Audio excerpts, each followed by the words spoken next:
திருமதி Kanimozhi. Thank you, sir.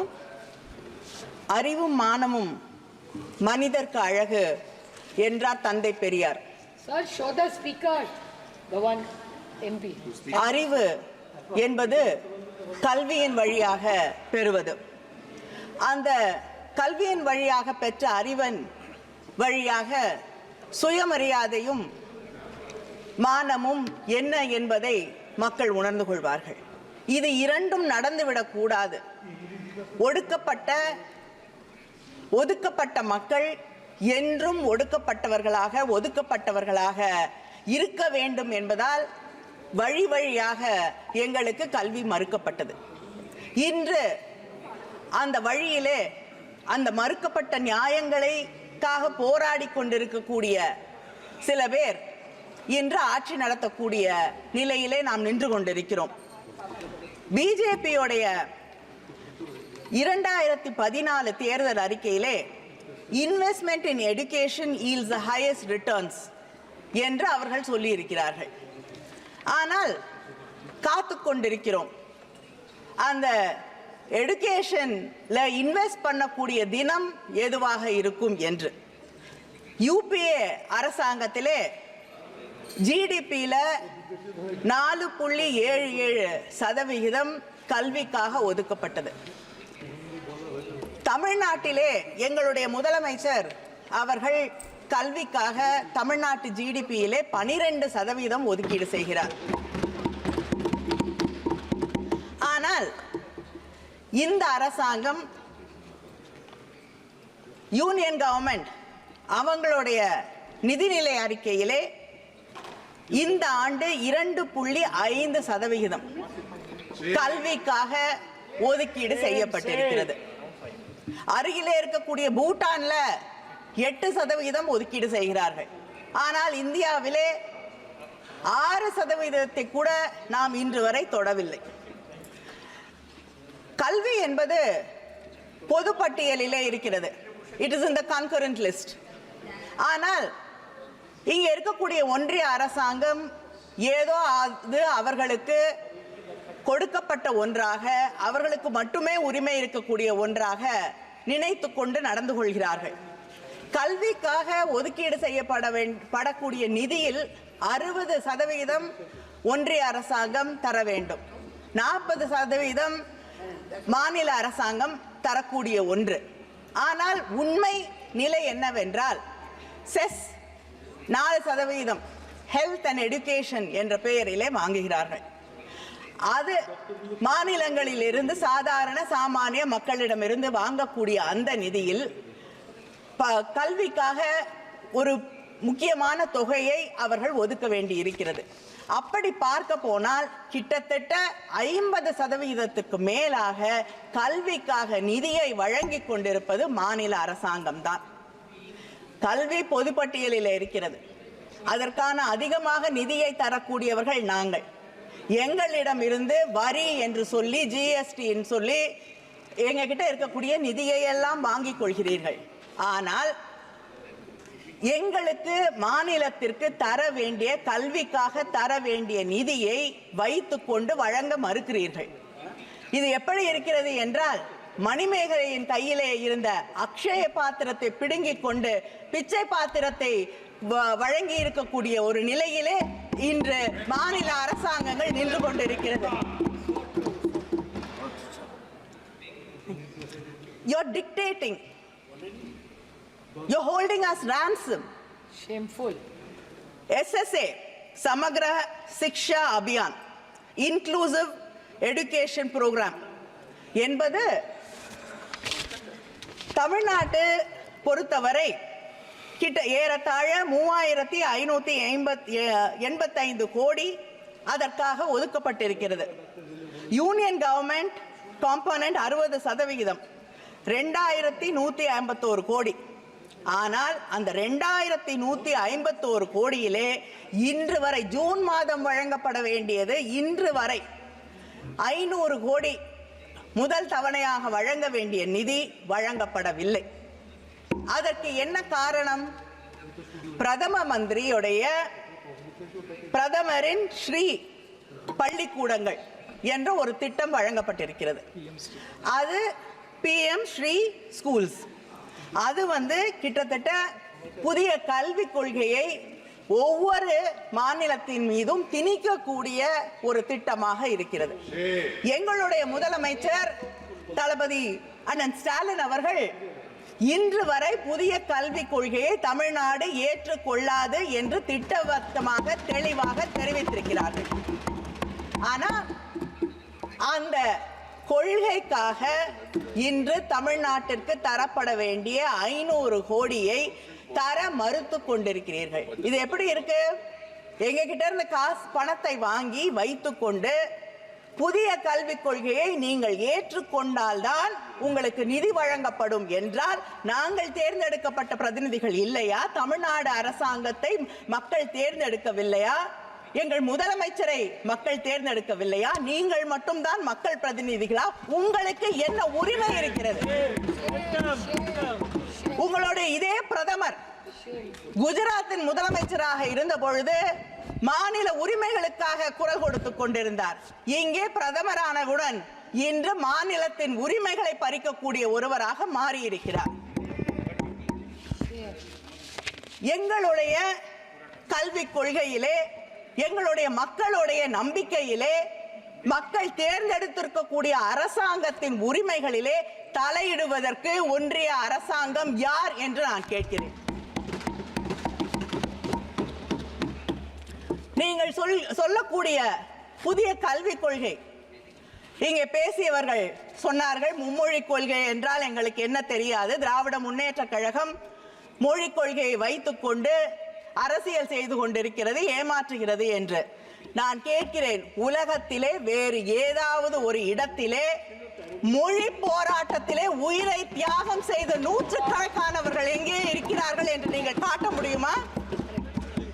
உங்களுக்கு தெரியாது.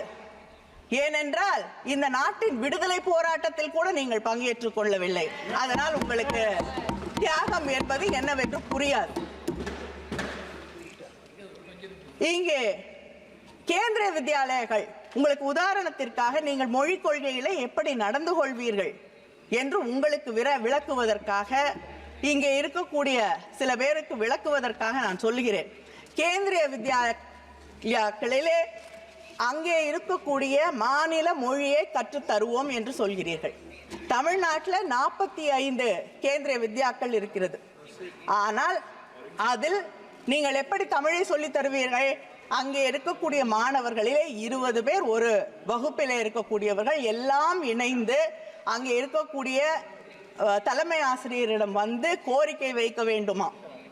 அப்படி கோரிக்கை வைத்தால் தமிழ் அங்கே அதற்காக ஆசிரியர் நியமிக்கப்பட்டு, ஆசிரியர் கிடைத்தால் நியமிக்கப்பட்டு அங்கே தமிழ் சொல்லித் தரப்படும். இது தமிழ்நாட்டிலே நாங்கள் கோரிக்கை வைத்து கெஞ்சி போராடி தமிழை கற்றுக்கொள்ள வேண்டும். கேந்திரிய வித்யாக்களிலே 45 பள்ளிகளிலே 15 பள்ளிகளில் தான் தமிழ் சொல்லித் தரப்படுகிறது. இப்படிப்பட்ட ஒரு நிலையை கேந்திரிய வித்யாலயா பள்ளிகளிலேயே நடத்தி கொண்டிருக்கக்கூடிய உங்களை நம்பி மொழிக் கொள்கையிலே நீங்கள் நியாயமாக நடந்து கொள்வீர்கள் என்று நாங்கள் எப்படி நினைக்க முடியும்? ஒவ்வொரு இடத்திலும் ரயில்வே ஸ்டேஷன்ல போய் டிக்கெட் வாங்க முடியல, அங்கேயும் ஹிந்தியை திணித்துக் கொண்டிருக்கிறீர்கள். அப்படிப்பட்ட இந்த அரசாங்கம் எங்கள் மீது ஹிந்தியை திணிக்காது. ஹிந்தியை மட்டுமா திணிக்கிறீர்கள், சமஸ்கிருதத்தையும் திணித்துக் கொண்டிருக்கிறீர்கள். ஒவ்வொரு வழியிலும் எப்படி நாங்கள் உங்களை நம்பி மொழிக் கொள்கையிலே நீங்கள் நியாயமாக நடந்து கொள்வீர்கள் என்று நினைக்க முடியும்? அது மட்டும் இல்லை, எங்களுடைய தமிழ்நாட்டு முதலமைச்சர் அவர்கள் காலை உணவு திட்டத்தை கொண்டு வந்திருக்கிறார். கிட்டத்தட்ட 1,14,000 குழந்தைகளுக்கு மேல் காலை உணவு திட்டத்தால் பயன்பட்டு கொண்டிருக்கிறார்கள்.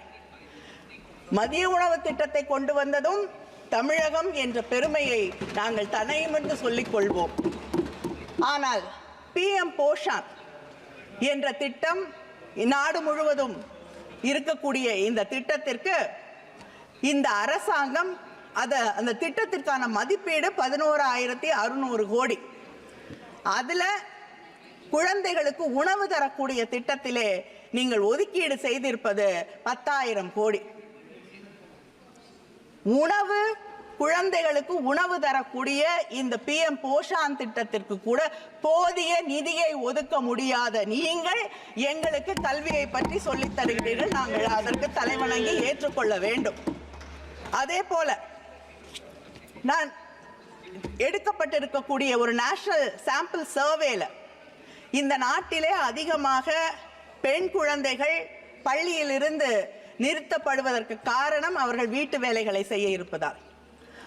ஆண் பிள்ளைகள் நிறுத்தப்படுவது எக்கனாமிக் ஆக்டிவிட்டீஸின் காரணமாக, தொழிலை அவர்கள் தொடங்கி அங்கே இருக்கக்கூடிய குடும்பத்திற்கு பொருளாதாரத்தை ஈட்டி வருவதற்காக.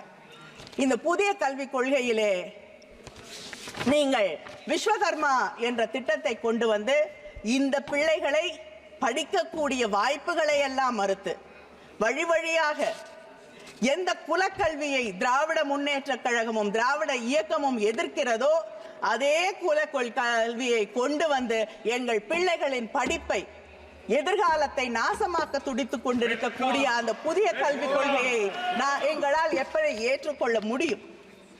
இதே போல மொழி திணிப்பை பற்றி சொல்லுவதென்றால், தெலுங்கானால நீங்க சொல்லக்கூடிய ஏகலைவா மாடல் ஸ்கூல்ஸ்ல கிட்டத்தட்ட 47 பேர் வேலைக்கு எடுக்கப்பட்டிருக்கிறார்கள் பள்ளிக்கூடங்களிலே.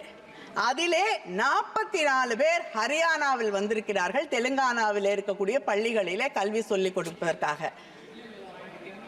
எப்படி படிப்பாங்க அந்த பிள்ளைகள்?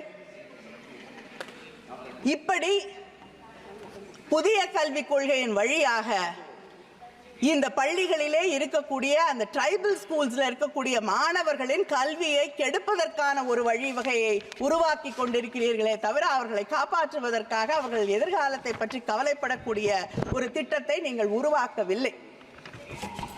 அதே போல் ஹையர் எஜுகேஷன், ஒவ்வொரு ஆண்டும் உயர்கல்வியிலே நீங்கள் ஒதுக்க வேண்டிய நிதியை குறைத்துக் கொண்டே இருக்கிறீர்கள். அதை தாண்டி கிளஸ்டர் ஸ்கூல்ஸ், அதிகமாக மாணவர்கள் இல்லை. தமிழ்நாட்டில் ஒரு மாணவன் இருந்தால் ஒரு பள்ளியை மூடாமல் நடத்தி கொண்டிருக்கிறோம். ஆனால் அதிகமாக மாணவர்கள் இல்லை என்றால் அந்த பள்ளிக்கூடத்தை மூடிவிட்டு அந்த ஊரில் இருந்து பல கிலோமீட்டர் அதிகமாக தூரமாக இருக்கக்கூடிய ஒரு இடத்திலே எல்லா மாணவர்களையும் கொண்டு வந்து கல்வியை நாங்கள் அவர்களுக்கு சொல்லித் தருவோம் என்றால் அந்த கிராமங்களிலே மலை பகுதிகளிலே வாழ்ந்து கொண்டிருக்கக்கூடிய ஆண் பிள்ளைகளும் பெண் பிள்ளைகளும் எப்படி கல்வியை பெறுவார்கள் என்று நீங்கள் சிந்தித்து பார்க்க வேண்டாமா? அதே போல எங்களுடைய தலைவர் கலைஞர் அவர்கள் ஒவ்வொரு சின்ன ஊரிலும், ஈவன் ஸ்மால் டவுன்ஸ், அங்கே இருக்கக்கூடிய பெண்களும் அங்கே இருக்கக்கூடிய வாய்ப்புகள், வசதிகள் பெருகாத குடும்பங்களிலே இருக்கக்கூடியவர்கள் நகரங்களிலே வந்து தங்கி படிக்க முடியாது, அவர்களுக்கு கல்வி கிடைக்காது, உயர்கல்வி கிடைக்காது என்பதற்காக அங்கே எல்லாம் கல்லூரிகளை உருவாக்கினார். அதனாலதான் நீங்க இன்னும் 30 வருஷம் பொறுத்து ஒரு கனவு கண்டு கொண்டிருக்கிறீர்களே 50% உயர்கல்வியை எட்டி விடுவோம் என்று. அதை தமிழ்நாடு என்றோ தாண்டி விட்டதற்கு காரணம் சின்ன சின்ன ஊர்களிலே நாங்கள் அங்கே கல்லூரிகளை உருவாக்கி வைத்திருப்பதற்கு. ஆனா அந்த செயல் திட்டத்தை கொண்டு வந்த தலைவர் கலைஞர் அவர்களின் வழியிலே வந்திருக்கக்கூடிய ஆட்சி இந்த கல்லூரிகளை மூடக்கூடிய உங்களை, உங்களுடைய புதிய கல்விக் கொள்கையை எப்படி ஏற்றுக்கொள்ளும் என்று நான் கேட்கிறேன்.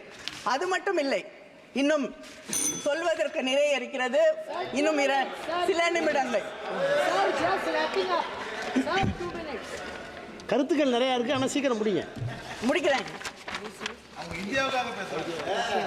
நீட் எங்கள் தமிழ்நாட்டிலே சாதாரண குடும்பங்களை சார்ந்த கிராமப்புறங்களிலே இருக்கக்கூடிய பிள்ளைகள் படிப்பதற்காக தலைவர் கலைஞர் அவர்கள் ஒவ்வொரு மாவட்டத்திலும் அரசு மருத்துவ கல்லூரிகளை கொண்டு வந்தார்கள். நீங்கள் நீட் பரீட்சைகளை கொண்டு வந்து அங்கே இருக்கக்கூடிய மாணவர்களின் கனவுகளை எல்லாம் சிதைத்துக் கொண்டிருக்கிறீர்கள்.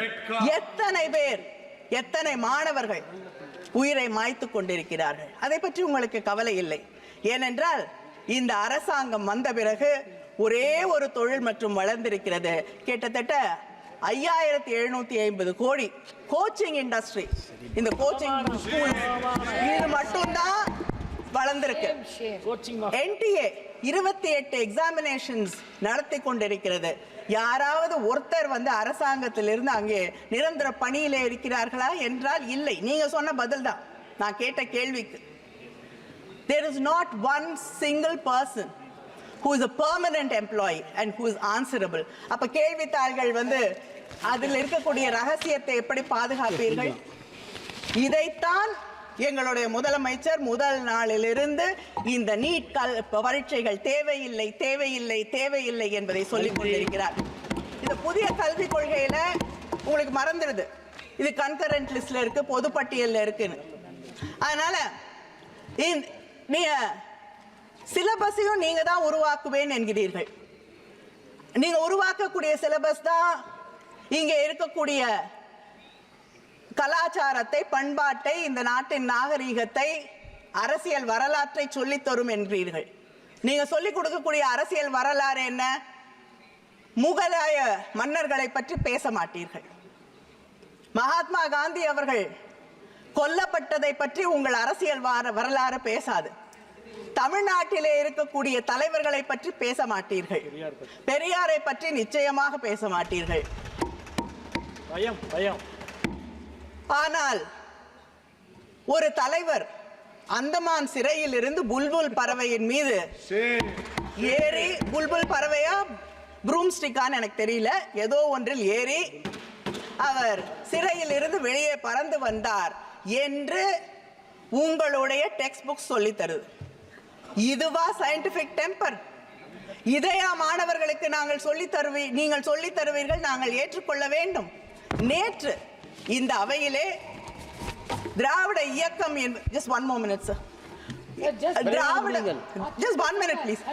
திராவிட இயக்கம் என்பது காலம் காலமாக ஜாதி என்ற அந்த அமைப்பை ஒழிக்க வேண்டும், ஜாதி என்ற அந்த கட்டமைப்பை உடைக்க வேண்டும் என்று பாடுபடக்கூடியவர்கள். நீதி கட்சியில் இருந்து தந்தை பெரியாரில் இருந்து பேரறிஞர் அண்ணாவில் இருந்து தலைவர் கலைஞர், இன்று எங்களுடைய முதலமைச்சர் வரை இதற்காகவே தன் வாழ்க்கையை அர்ப்பணித்துக் கொண்டவர்கள். நேற்று இந்த அவையிலே நான் வருத்தத்தோடு சொல்கிறேன், ஒரு தாயின் வருத்தத்தோடு, ஒரு தங்கையின் வருத்தத்தோடு, ஒரு சகோதரியின் வருத்தத்தோடு இதை இங்கே பதிவு செய்கிறேன். இங்கே இருக்கக்கூடிய இந்த அவையிலே a member of parliament இன்னொருவரை பார்த்து கேள்வி கேட்கிறார், உனக்கு உன் ஜாதி என்ன என்று தெரியாது என்று. அந்த ஜாதி என்று என்ன என்று தெரிந்து கொள்வதிலே என்ன பெருமை இருக்கிறது என்று எனக்கு தெரியவில்லை. ஜாதி அற்றவராக வாழ்வதில் தான் பெருமை இருக்கிறது என்பதுதான் திராவிட இயக்கத்தின் கொள்கை. அதைவிட வருத்தப்படக்கூடிய விஷயம் என்னவென்றால் அந்த பேச்சை ஆதரித்து பாராட்டி இந்த நாட்டின் பிரதமர் பேசுகிறார்.